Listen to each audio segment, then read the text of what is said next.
up, up, and away to this review. Let's go.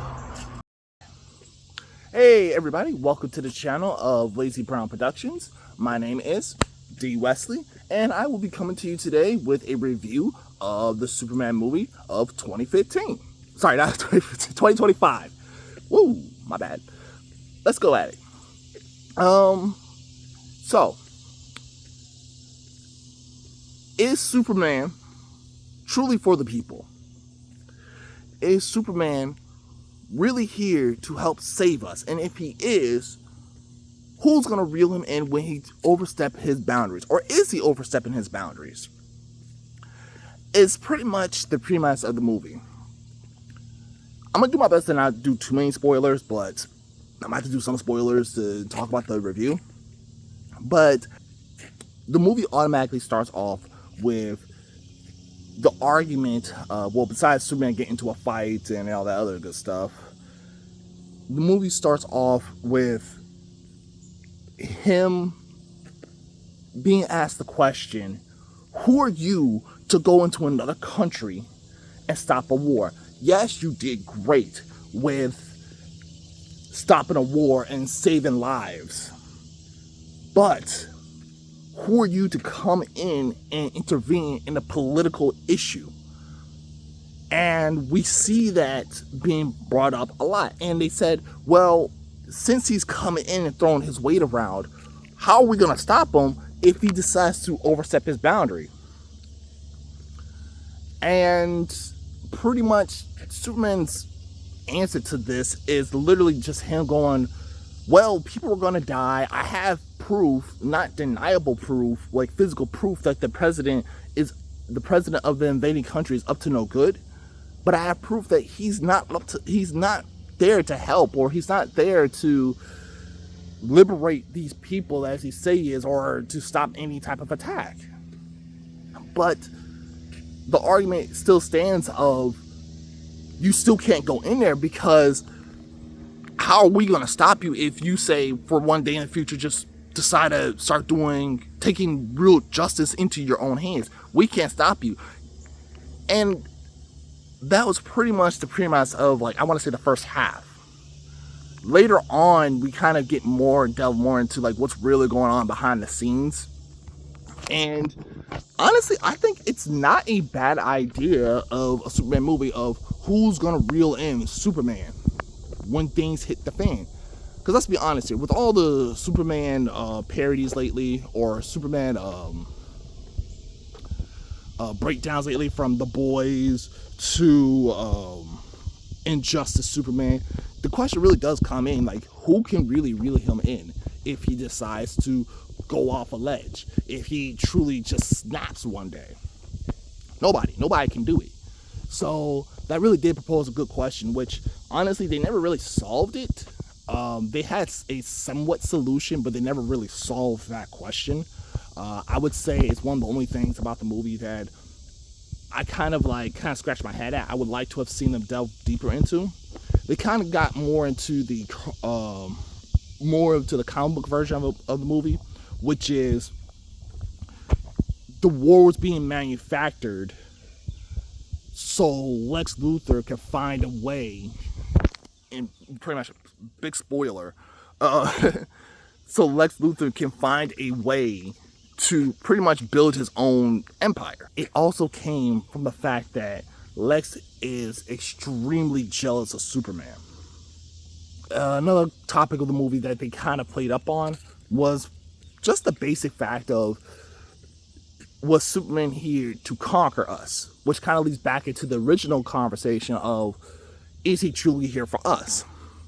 And so we have to sit up here and see him struggle with the identity of where he's from, or I should say the basis of his origin. But we see the struggle, we see the conflict, but it wasn't like we stuck too hard on that specific topic. It was kind of briefly touched on, and honestly, I feel that was the issue that made the movie not really stick for me. I enjoyed the movie, but there was something missing in that movie that made me want to just say, this is a great movie, you have to go off and you have to see this movie. It felt like it was missing something important, but I didn't know what that is. Now I know. It's the weight that the movie can carry. So in other words, the true weight, I feel like if they probably had stuck to Superman struggling with his identity of, oh my God, like, they got a point now. Like, who could reel me in? Oh my God, like, who can really stop me and who can put it into me if I go too far? Or even just the fact of him struggling with the identity of, if he came here to truly conquer, is all this a lie? Did they manufacture some of my feelings? And it would have been a nice little ambiance to the movie itself. I think would have helped really solidify the movie that's going from, which in my opinion goes from good to great movie. Now, I can say this about the movie. Every character served a purpose. There was no character in it that felt that, why are you here? You don't really need to be here. No, every character had a purpose. My personal favorite, Mr. Terrific. I went in there hoping that they did him justice because, look, I love the Arrowverse, but God, did the Arrowverse hurt Mr. Terrific? I'm sorry. It's just, they did not do a good job with him. They just did not. And the main reason why is Mr. Terrific is, as some of you might not know, supposed to be the third smartest man in DC Universe. Right behind usually Lex Luthor and Bruce Wayne. But in the Arrowverse, he didn't feel like the third smartest man. He kind of felt like the sidekick. And I get it, it's not his show, but come on, you don't have someone like that on there. You got to play that up. Plus, he's supposed to be great in martial arts, which I don't mind if you want to go ahead and, chop him up to be like he's growing in it, but they just didn't do it. But this movie, oh my God, look, they did him perfect justice. Automatically, I would say this. The movie wasn't needed with a Batman because Mr. Terrific was there. Mr. Terrific was the perfect person for figuring things out in terms of the scientific side. So he was a perfect counter antagonist. He's the perfect antagonist for Lex Luthor. So if you couldn't get to so spoiler alert again, there was a moment where Lex Luthor had this wormhole, and in order to get in the wormhole, well, first off, to create the wormhole, it would, as Mr. Rip said, if he created this wormhole, which he did, if you go 1 millisecond or if you're one calculation off, it could cause a giant black hole or a giant rift that could end up messing up everything. And Mr. Terrific is just like, I can't believe this son of a gun did this. He is stupid. And Lois Lane's asked the question, and then that's when, as I said before earlier, he explained, you don't do this because if you're off. Which it kind of shows Lex Luthor's confidence that he knows he's not going to mess up. That's his attitude of, I know I'm not going to mess up, and I know my calculations are perfect, so guess what? I'm building it. Meanwhile, Mr. Terrific's like, honestly, I feel like Mr. Terrific said, I could build it, but the end results or the outcome is going to outweigh the benefit of building this. But we do see that he's the one that kind of helped get Superman out of, as we saw, prison or Lex Luthor jail. I love the fact of also they introduced my favorite gadget in probably all of fiction, the T-Spheres. I'm sorry, I love the T-Spheres because it's pretty much the all-in-one thing that can do pretty much anything and everything. And it's perfect for a person who is, how can I say this? It's perfect for the person who, if you don't have a super suit, honestly, this is the next best thing to do. And I love the fact of now we got kind of an alternative to super suits, the T-Spheres. and they're not just, and it's something different and it's fresh and it's new. I have nothing against super suits, but I just like this idea because it's kind of fresh and new. So I hope the movies really stick and get a good audience, so that way maybe people can more stick to Mr. Terrific. Guy Gardner, he was there. Honestly, I'm kind of glad he was there. He brought a lot of good humor to it. And plus he shows that he's another powerhouse in the movie. Honestly, if Superman did go wild, Guy Gardner is there to kind of bring him in. Of course, Guy Gardner's still Guy Gardner, so he's a jerk. Hot girl, again, more muscle. You can tell that she's more of, she's the ruthless one. She's the one that, yeah, no, like, if it's time for you to go, you're going. So I love that they're still starting to form the Justice Gang, the Justice League. They call it the Justice Gang in the show because they're not really, in the movie, because they're not sure about what to name themselves. And everybody's pretty much like still debating on that one. Back to the main plot. So eventually we do find out that Superman, we find out that it was all orchestrated. Lex Luthor, of course. 2, we also find out that it didn't take him long to truly figure out who he is and his identity, because to him, and I kind of like this because it's more of a reference, if you ask me, to the 90s John Byrne run, where he straight up says this: my roots are in Krypton, but my home is here. And he kind of do like a nod of that his true home and his true identity is here in Earth as a farm boy. That's what he is. Superman / Clark Kent, at the end of the day, is a farm boy. He's adopted, yes, but he's a farm boy at heart.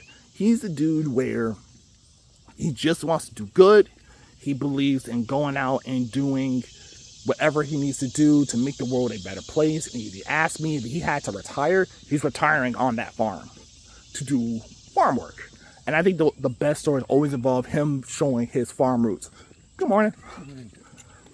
Showing his farm roots. But I also love the fact of, they really did play up the fact of his relationship and his bond with his family. So, kudos to you.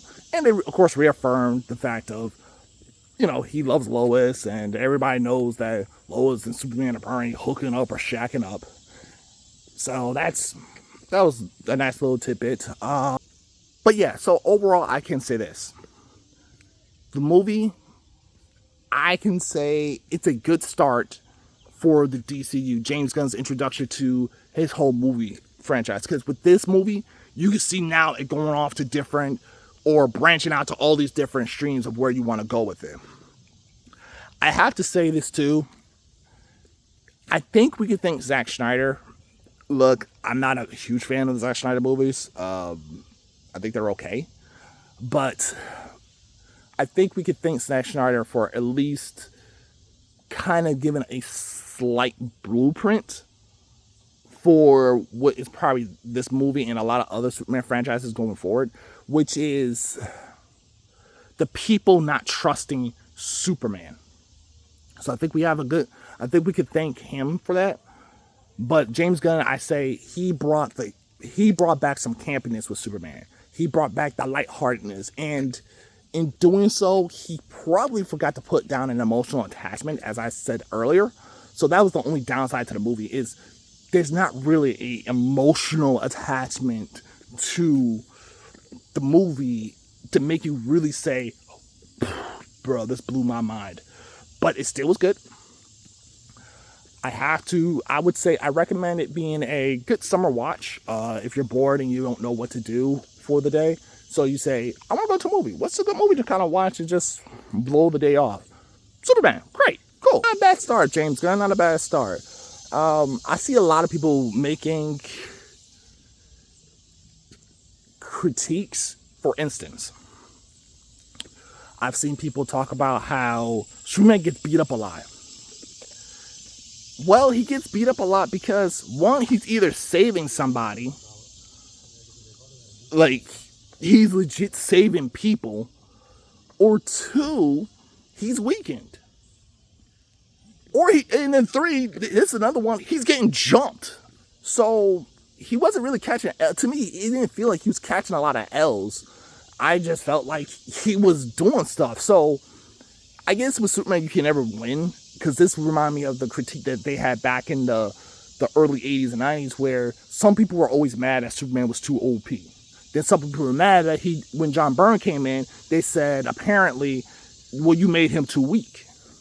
And now I kind of feel like this is a repetition of history, because in Man of Steel, people were saying, like, well, you don't save enough, he doesn't save enough lives, he doesn't care about the destruction of going on around him. Well, in this new movie, he does care, which I'm not saying he didn't care in the last movie, but in this new movie, James Gunn shows you he's constantly trying to save people. But guess what? He's constantly trying to save people, and there's a big threat going on in the background. I'm sorry, like, he's gonna get hit a couple of times. Also, this movie also shows that he truly is like a big softie, because even when things look dire, he's always trying to find more of a peaceful solution to things.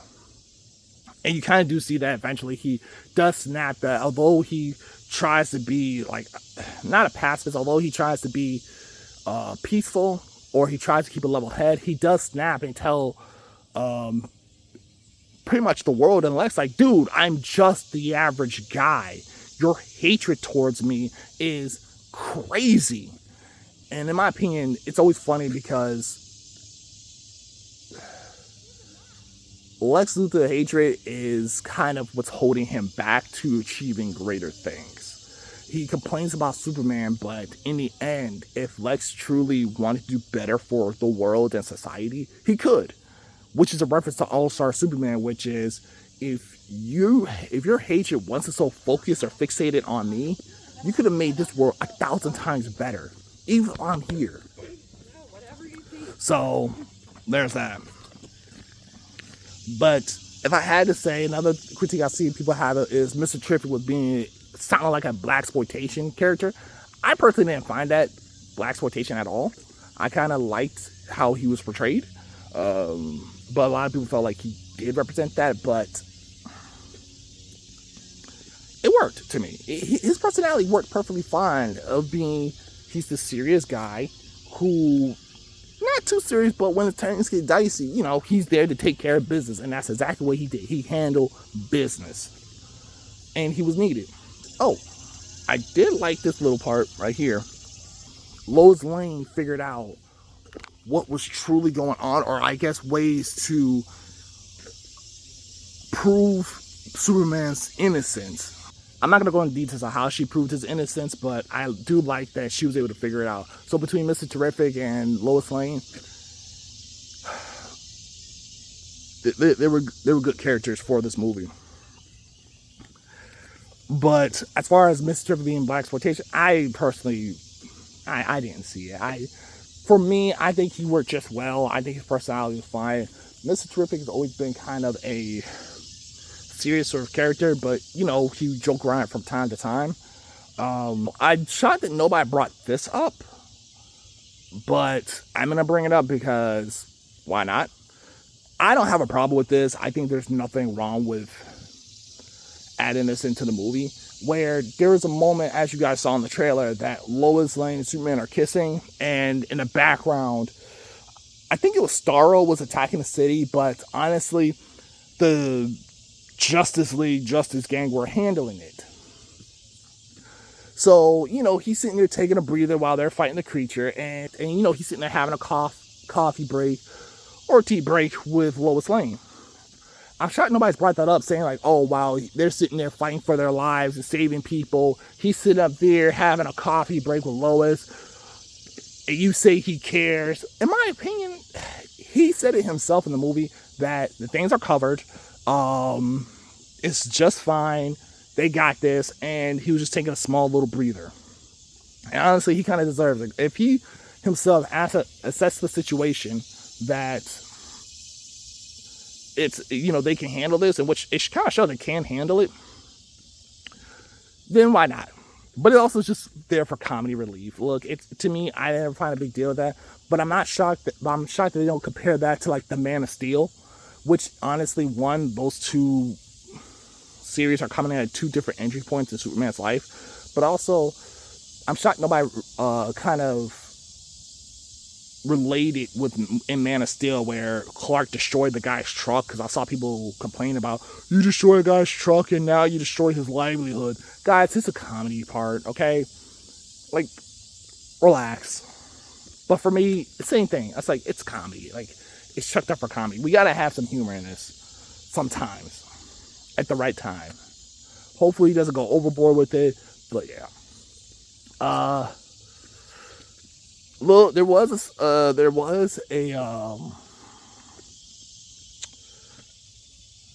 I forgot the word it's called, but there was a special guest in there for it to kind of help tie certain series together with it. So that was pretty neat, and I enjoyed that. But again, good start. I can see that you now have lots of options to go from here, lots of routes to take, where you want to go. And I'm looking forward to seeing what James Gunn takes this. I would say this is a... Okay, so again, I would rate this a solid, good watch, B+ movie. It's not heavy in terms of it drags your emotions, but hey, it's a good time killer. But tell me what your thoughts on the movie. I would love to hear it. Maybe you hated it, maybe you disliked it. I can say, if you do not like Superman because maybe he's cheesy or corny, or you find him too much of a goody-goody, probably not the movie for you.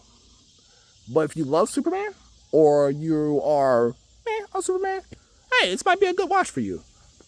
But again, tell me what your thoughts are, and I would love to hear it from it. In the meantime,